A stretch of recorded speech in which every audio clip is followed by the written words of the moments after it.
Good evening and thank you for joining us. A bulk carrier ship that reported flooding when on Lake Superior this morning has made it to Thunder Bay.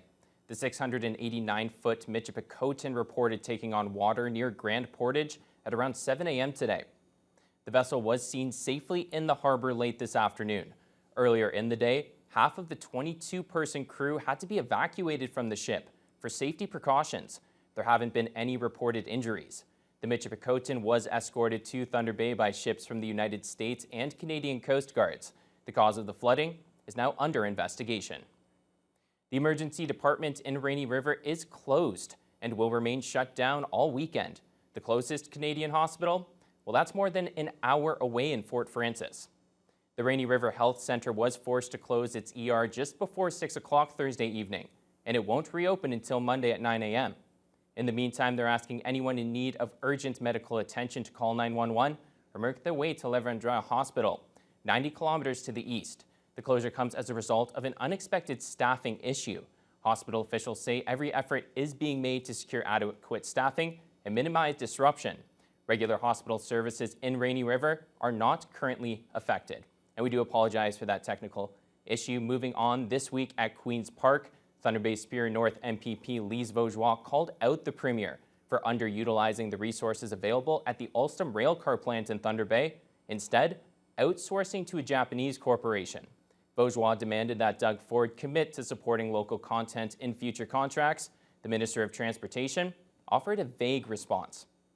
You lowered local content rules to a mere 10% and gave the Ontario line to a Japanese corporation. $9 billion paid by Ontario taxpayers with not one of the trains built in Ontario. We have the expertise, facilities, skilled workforce, and supply chain. What we're missing is a commitment from this government to keep people in Northwestern Ontario working. Premier, will you commit to the maximum possible local content in all future contracts? There has been no other premier in the history of this province that has been committed to more Ontario jobs than this premier. Over 700,000 more people working today because of Premier Ford and this government's policy, including building transit across this province. That member knows how many of those investments are supporting communities all across the north and all across this province. Thousands of workers employed because of this government's plan to build transit all across this province.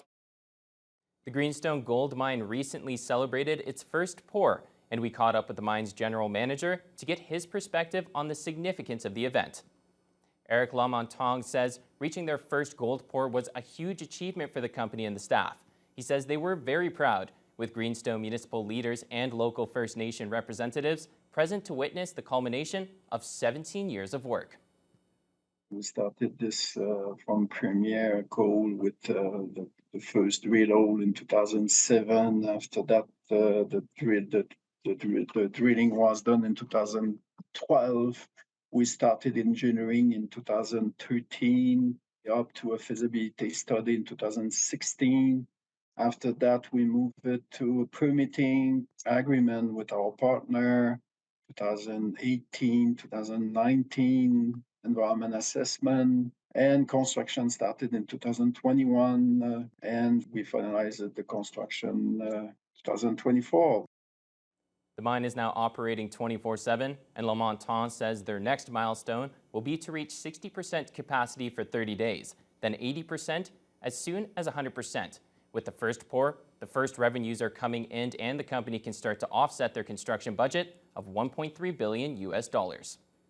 Here in Thunder Bay, where one city councillor wants administration to look into allowing family pets to be buried in cemeteries with their owners. That happened during a discussion this week at City Council prior to the approval of the new cemetery bylaw. Other Ontario municipalities, such as London, have considered changing their bylaws in recent years to allow this type of pet burial. The idea was brought up by at-large councillor Shelby Chung, who saw an opportunity to generate revenue. Chung believes many in the city would appreciate this option, as the number of pet owners continues to grow.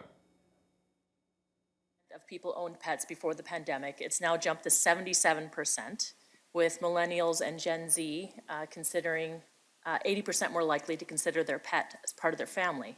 With this growing demographic of Boone and Pets, think we're leaving money on the table if we don't include pets in our cemetery.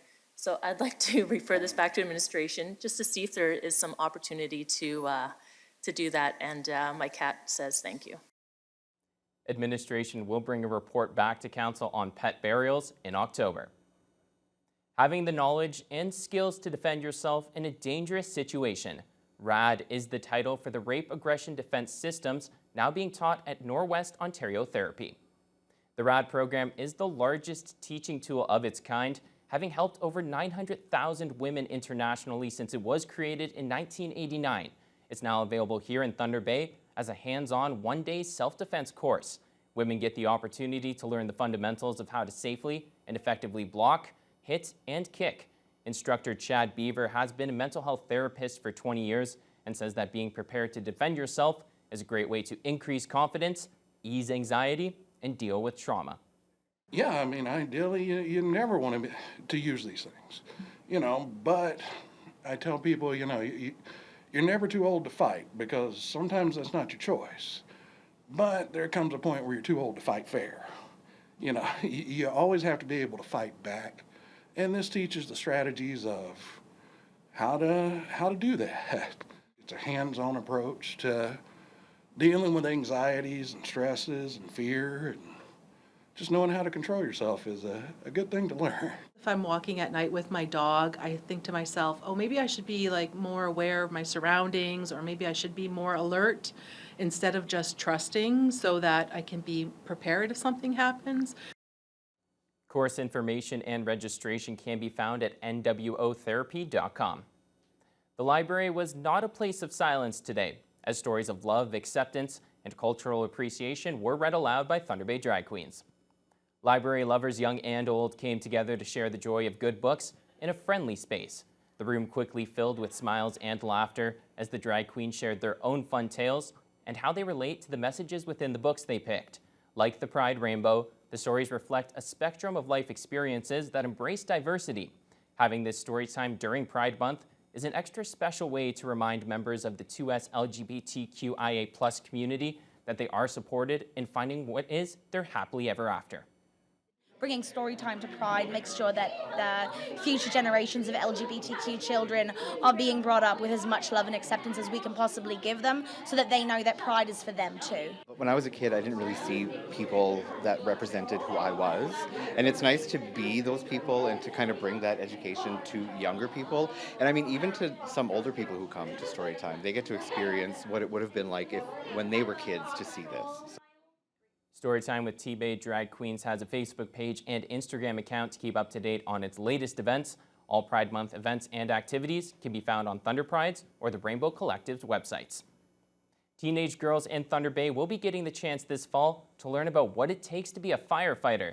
Officials with Thunder Bay Fire Rescue will be hosting the city's first Camp Molly event, inspiring young ladies to consider it as a possible career. Justin Hardy has the details.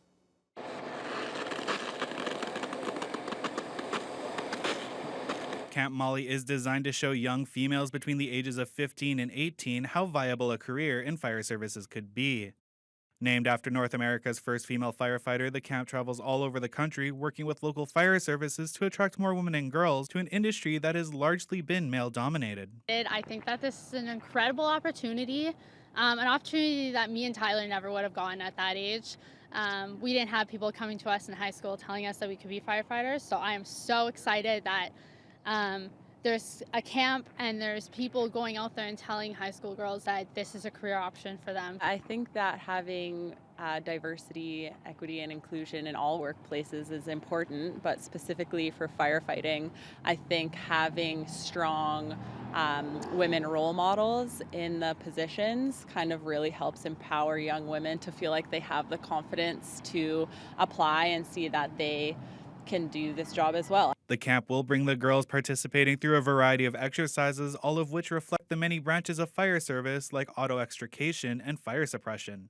Thunder Bay's own female firefighters encourage every girl considering it to sign up by visiting campmolly.ca, saying that fire service is an extremely rewarding career. There is such a big brotherhood and sisterhood amongst firefighters, and the firefighters here in Thunder Bay just brought me and Tyler into their family, and they treated us like equals. They treated us like any of the guys, and it's been awesome being a female firefighter here in Thunder Bay. It is very physically and mentally challenging to kind of get into this role.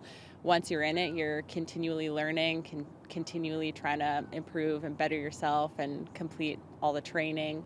So I think it's been really special to me, and it's been something I've been really proud of, to be able to represent women in this field. Camp Molly runs from September 5th to 8th, and registration is open until July 5th. Those interested are encouraged to apply early as space is limited. The camp is also seeking volunteers to help run events this fall. Justin Hardy, TBT News. We're now joined by sports anchor Nev Van Pelt. Now, Nev, we go from Camp Molly over to local diving legend Molly Carlson. Yes, Molly Carlson has been making Thunder Bay very proud lately. She's won 3 of her latest competitions. She was looking to make it 4 in a row earlier today in Boston. We'll have her results after the break.